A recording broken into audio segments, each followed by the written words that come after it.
Alright, so last week I did a video talking about TJ Finley, a guy who in my opinion abused the transfer portal.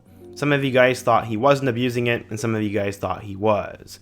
Since the video ended up doing pretty well, I'm going to do another version of it, and it just so happens to be another Auburn quarterback. But instead of going to 5 different schools, Sam Jackson ended up going to 4. But there's sort of an asterisk on that, as he also committed to multiple schools while he was in high school. Again, nothing against Sam, but today I want to tell the story of Sam Jackson. He was a big-time blue-chip quarterback coming out of high school, was seen as the future of probably 3 different programs, but ultimately, due to the transfer portal, has spent most of his time hopping around and has not been able to make it work. Sam will be on his 4th school this upcoming fall, and in today's video, we're going to talk about him. We're going to go through his crazy rise, his crazy recruitment, and his journey through 4 different programs. But before we get started, if you're a big fan of college football, be sure to subscribe to the channel, leave a like if you want to support today's video, and let me know what player, team, topic, or situation I can cover next. Now let's get started and talk about Sam Jackson. In order to understand how Sam Jackson got to this point, we first need to go back in time. His coach said, quote, "He can run a 4.4 in 40. He can windmill a dunk, and he can throw a football 70 yards. Sam Jackson was blessed with athletic traits, as his dad played basketball at one point, but ended up steering him towards football. Sam said, quote, "I started playing football when I was just 4 years old. I grew up watching Peyton Manning, and he's my favorite player." And yes, Jackson played tackle football as well, even back then. He was in the tiny mites division as a quarterback for the Chicago Jokers, and he also briefly ran track and field and dabbled in basketball, where he was able to dunk the ball by middle school.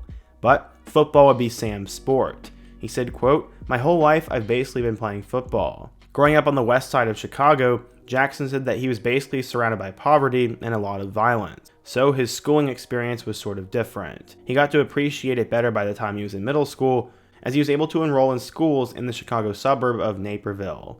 By the time he had gotten to Naperville Central, Jackson said his path was created for him to get to college. But he also had the football talent to make it to college, as he originally started at Bolingbrook High School and would commit to Minnesota after that year. Sam Jackson played receiver as a sophomore at Naperville, whose starting quarterback at the time was Peyton Thorne, now at Michigan State, and then Jaden Reed was their star receiver, and he's now a Green Bay Packer. His coach said, quote, "He was a quarterback when he came to Naperville, but he's such a special athlete. He was too good of an athlete to be sitting on the sidelines as a sophomore."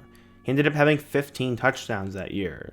Their head coach ended up saying he was upset he only touched the ball 50 times, but as a quarterback, he would touch it every snap, and that's where he needs to be because he'll make plays. He finally got his opportunity to play quarterback his junior year, and Sam Jackson passed for 1,700 yards and 16 touchdowns. But Jackson would lose his senior year due to everything going on in the world in 2020, but he was a super talented quarterback and had a lot of recruiting buzz. But where would he go? Well, as I said, he had a very wild recruitment, as he had originally committed to Minnesota, but a few months later, he would decommit because he gained a ton more interest from other programs. But he then announced he was recommitted to the Gophers. Jackson had been drawing immense interest from other schools and ultimately appreciated the loyalty from PJ Fleck. He said, quote, "They've been loyal to me from day one. They never lost interest in me." But that wasn't the end of this roller coaster. He decided to decommit again and quickly chose a new Big Ten school, as he would flip to Purdue. Even though he had shown the ability to excel at other positions, Jackson said Purdue's coaches told him he'll be given every opportunity to be their quarterback. He said, quote, "It's something I've been thinking about for a couple of weeks. It was honestly a gut decision. I just feel like if I want to go to the next level and succeed, this is the best decision for me." He chose the Boilers because the way they play the game is the way he wants to play the game. But it wasn't over again. He had one more turn in his recruitment and moved to the Big 12 as he flipped to TCU. While he was short, he was too explosive and athletic to not make an impact at the college level, especially on the offensive side of the ball, even if he was a receiver who played quarterback part-time. But wanting to play quarterback exclusively, Jackson would have a lot of competition when he got to TCU, as he was one of the 3 players at the position in the 2021 class. He had a monster arm and could make every throw, and was very dangerous with his legs. His high school coach thought he was going to be very special one day. He said, quote, "But above and beyond that, he has a high football IQ. He has a good work ethic, and he wants to be special, and he wants to be great, and his goal is to play in the NFL, and I'm sure he's going to get there." 24/7 Sports also thought he was a big deal, as according to them, he was a 4-star, the number 32 quarterback, and the 374th best player in the class of 2021. So how would Sam Jackson do at TCU? When Sam would arrive at TCU, he was stuck behind both Max Duggan and Chandler Morris. He ended up throwing just 6 passes in 2 years at TCU and would complete them all. He decided he wanted to look for a fresh new start and would actually find his second school in 2023. Jackson ended up transferring over to Cal, where during his time there, he was ready for a new opportunity. His coach said, quote, "This is an opportunity for him to come in and use his skills in the field and try to earn a starting spot and be able to call a team again. I know how excited he is to start grinding and earn that opportunity." He said that Cal was the first school to call him, and he made the decision very fast. He talked to other programs, but decided to commit to the Golden Bears. He'd end up battling it out with both Ben Finley and a young Fernando Mendoza, and luckily he had some help as he returned sophomore running back Jaden Ott. Unfortunately, Jackson got the short end of the stick. He started out their season as a starting quarterback, throwing for 556 yards with 5 touchdowns, and he also ran for 59 yards and a touchdown. He was limited to just 5 games, and that injury in their season opener against North Texas would just prove to be terrible, as Ben Finley then took over from there, and ultimately he'd be ruled out for their bowl game. He then decided to enter the transfer portal for the second time as Cal decided to move forward into another direction. And all of a sudden, Sam Jackson had been committed to Minnesota, Purdue, been at TCU, and been at Cal, and had not been able to make anything really work. The story that he got to his next school was kind of cool, as he ended up calling up his old buddy, Peyton Thorne. He was now the quarterback at Auburn by way of Michigan State, and after getting a phone call from Jackson, Thorne said, quote, "He told me that if Auburn offers me, I'm coming. I don't even need to talk to anybody else." Then apparently things went silent for a little bit of time, but eventually there was some mutual interest between Auburn and Sam Jackson, and it ended up happening. Except, none of this would be in the way that anybody expected.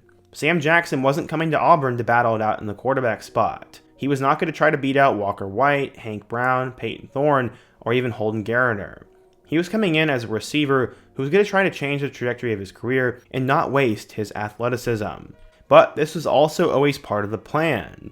Making it quarterback was ideal, but the objective of making football a career always trumped that. His position coach said, quote, "Going back and reflecting on his ultimate goal since he was a little kid, it was like, alright, at this point, what's the path? What's the right path to making this a football career?" We kind of just came to the conclusion that time was ticking. You don't have years upon years to make your dreams come true when it comes to athletics. We had to sit him down and be like, is it time to move to receiver? That would end up happening while he was at Auburn, and the move would somewhat pay off, but also kind of really didn't. I mean, he was very limited this year. In 2024 with Auburn, Sam Jackson ended up having 2 total catches for 63 yards and 1 touchdown. I mean, in his 2 catches he was remarkably efficient, but still, he didn't do a whole lot. He had a 37-yard touchdown pass against Alabama A&M, and then also caught a pass against New Mexico, but other than that, Sam Jackson was extremely limited in 2024. With Peyton Thorne now leaving, and I guess wanting one more opportunity, Sam Jackson would decide to enter the 2025 transfer portal and see what other schools would suit him as a receiver. Ultimately, he got a few offers out of the portal, but he would decide to settle on Oklahoma State. He'll now be at his 4th Power 4 school in just 4 years. At 5'10", he'll end up being a backup/depth piece at the receiver spot, and true, maybe he could break out and become a star, but honestly, I think he'll just be a reserve piece. The fact that he only had 2 catches at Auburn last year is slightly concerning, but I do hope the best for him in Oklahoma State. The guy ended up having a really crazy story when you think about it. Honestly, I think what went wrong for Sam Jackson was the fact he maybe should have played receiver from the get-go. Quarterback is a ridiculously difficult position to play, and it seemed during his recruitment that schools were kind of split on where he should be. The fact he flipped around a bunch makes it seem that some staffs thought he could play quarterback and others thought he should move to receiver. Ultimately, he did show glimpse at Cal, but that injury really screwed him over, and now maybe he'll fix things up at Oklahoma State. To rehash, he ended up being committed to Minnesota, then recommitted, then flipped to Purdue, then flipped to TCU, then ended up going to Cal, then ended up going to Auburn, and now is at Oklahoma State. Again, I can't blame the player, you can blame the system, but on paper, this is an abuse of the transfer portal. But what do you guys think? If you're a fan of any of these schools, why didn't Sam Jackson work out? And who's another player I could take a look at in my next video like this? Surely there are plenty of players who've been at 3 or 4 different schools by now, so be sure to drop one down below, and you could be featured in the next one. Also, before you go, don't forget to leave a like, subscribe if you're new, and check out some of the videos on the end screen. Hope to see you guys again soon, but until next time, peace.